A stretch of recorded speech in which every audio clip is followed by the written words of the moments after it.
Hello, Mrs. McCarrick. Hello, classmates. How are you? My name is Charles Brown, and I'm going to be speaking about the webinar that I went to for Webinar Wednesday. It's a UXPA. They have a wonderful website with vast resources, recorded conferences. So if you missed anything in the past, you can actually go to their archive and you can watch whatever it is that you want to watch. Very informative. So I went ahead and jumped on there, and they had a seminar called UX for AI. It was held by Dr. Jason Telner, Emily Desario, and Don Acuna.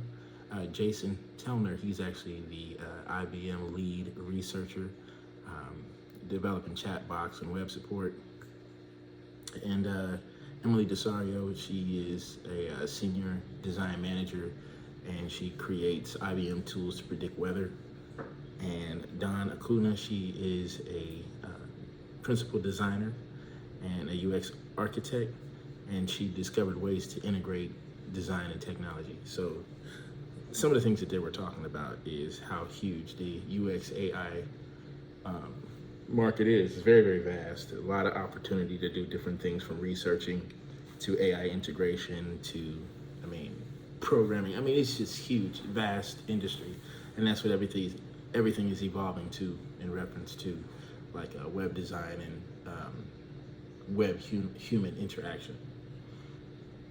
So they just went over some of the paradigms, like the batch processing, the command-based interactions, and the intent-based outcome.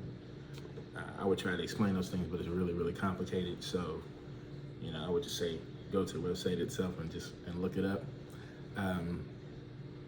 And then they were talking about how AI must be human-centered, simple yet powerful, and designed for human perception.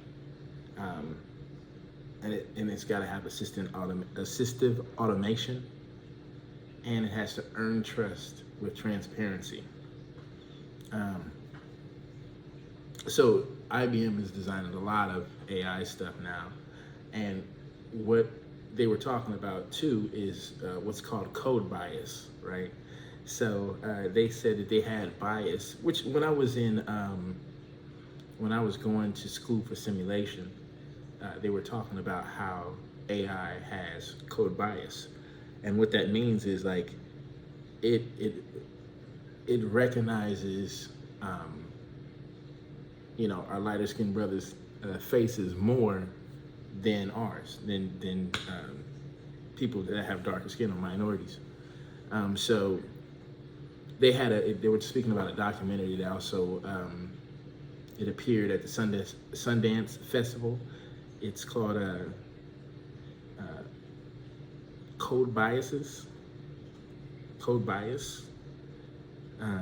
And so, it won the U.S. documentary contest. So they were talking a lot about that as well. So they were also saying how human minds process 2 bits of information at a time, but AI has limitless capabilities. So I found that to be very interesting too. And they also went over the timeline and the history of AI. I didn't know AI started in 1930. Then 1938 was like the golden age of science. So,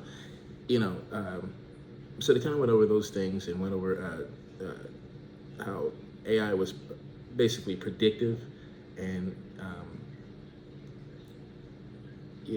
they were, back in the day, they were predicting the homes, the prices of homes. They were basically putting together a home price algorithm. That's where AI started out. So again, that's just some of the things, not to drive this video on too long, but that's just some of the things that they were talking about. Very interesting resource. I would highly, highly, highly recommend it. If you can take your own time.